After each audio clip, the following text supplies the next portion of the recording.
12 बजे दिन में। और यही नहीं, भाद्रपद में ही शुक्ल पक्षी त्रयोदशी में सुखदेव जी महाराज का प्रकाशन हुआ। भादों में कोई कार्य करिए, सबसे पवित्र महीना है, अंतर क्यों नहीं किया जाता इस पर कोई विचार किया?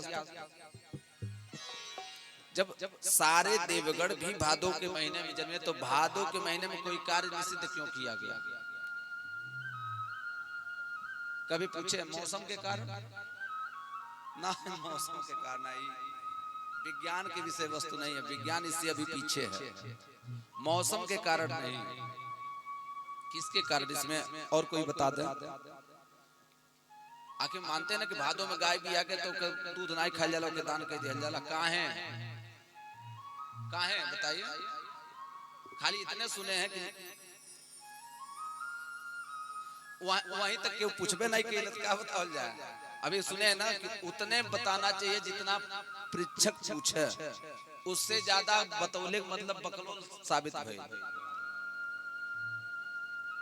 पूछने वाले जैसे माता सती ने कहा, हे स्वामी आप जो माला पहने हैं आपने कभी बताया नहीं, तो भगवान ने क्या कहे, देवी आपने कभी पूछा नहीं, तो जब पूछी है तो बता दिए भोले बाबा। तो देखिए पूरी उम्र बीत गई, भादों नाई करे चाहे, भादों नाई करे काहे नाई करे चाहे, ये क्यों पूछल? कोई नहीं पूछा, कोई पूछा?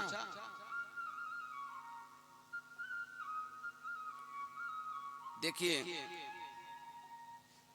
भाद्रपद की महीना में भूमि सुप्तावस्था में रहती है। सही ये है कि जब भूमि जो है सुप्तावस्था में रहती है, तो भाद्रपद महीना में यदि बच्चा जन्म ले ले, भाद्रपद महीना में यदि गाय बछड़ा दे दे, और यही नहीं भाद्रपद महीना व्यतिपात योग के बराबर होता है। भाद्रपद महीना में व्यतिपात योग चलता है, और साथ साथ में अतिवृष्टि भी होती है, बारिश। तो जब बारिश अत्यधिक होती है तो देखिए बाढ़ आ जाती है, प्रलय का समय व्यतीत चलता है। अतिवृष्टि अनावृष्टि सारा भाद्रपद के महीना में होता है। और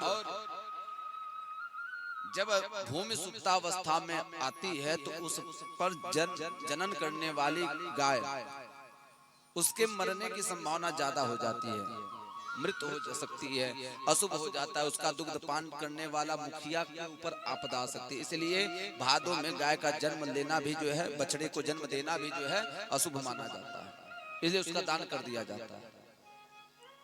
उसी प्रकार से भाद्रपद महीना में यदि आप कोई भूमि पूजन करना चाहे तो नहीं कर सकता, क्योंकि भूमि सुप्तावस्था में रहती है। भाद्रपद महीना में विवाह नहीं कर सकता, क्योंकि सारा विवाह इसलिए निष्फल हो जाएगा क्योंकि वृष्टि बहुत सारी होती है, इसलिए भादो महीना को रोक दिया गया। आप खरमास मतलब क्या समझते हैं? खरमास, खर मतलब होता है सूर्य, मास माने महीना। धनु और मीन के जब सूर्य होते हैं ना तो खरमास लगता है, धनु और मीन के। और यह खरमास इसलिए लगता है कि इतने इतने समय पर आप विराम लीजिए। जैसे 15 दिसंबर से 15 जनवरी तक ठंडी बहुत ज्यादा पड़ती है ना, और खरमास 15 दिसंबर से लेकर 15 जनवरी मान लीजिए, एक महीने का। इसलिए लगता है कि इसमें जितनी अपने सुरक्षा करके रहेंगे, बहुत अत्यधिक अगर आवश्यकता ना पड़े तो बाहर ना निकलिए, कि उसमें ठंडक ज्यादा पड़ती है। तो लोग चाहते हैं कि इस समय जो है सूर्य अस्त, खर मतलब सूर्य, सूर्य अस्त रहते, धनु के जब जाते हैं सूर्य तेजोहीन हो जाते हैं, और सारा कोहरा इत्यादि शीत ऋतु सारा प्रारंभ हो जाती है। इसलिए देखिए धुंध रखता है, सूर्य का कहीं नामो निशान रहता है 15 दिसंबर 15 जनवरी? नहीं रहता, इसलिए सारे कार्य रोक दिए जाते हैं। उसको मान लिया कि वो खरमास है। और मीन के राशि के जब सूर्य होते हैं वही मार्च के महीने में, उस समय कटिया दौरी इत्यादि कार्य होला, इसलिए किया गया है कि इस समय सारा काम छोड़कर पहले गृहस्थी का कार्य देखेंगे, तब फिर आगे का कार्य करेंगे। इसलिए ये 2 महीने जो बनाए गए, 2 खरमास, इसको शिष्ट चलाने का एक क्रम है, यह शिष्ट चलाने का एक क्रम है। बताते हैं कि विश्वजीत नाम के यज्ञ प्रारंभ किया है राजा बलि शुक्राचार्य इत्यादि गुरुगण यज्ञ आरंभ किए हैं।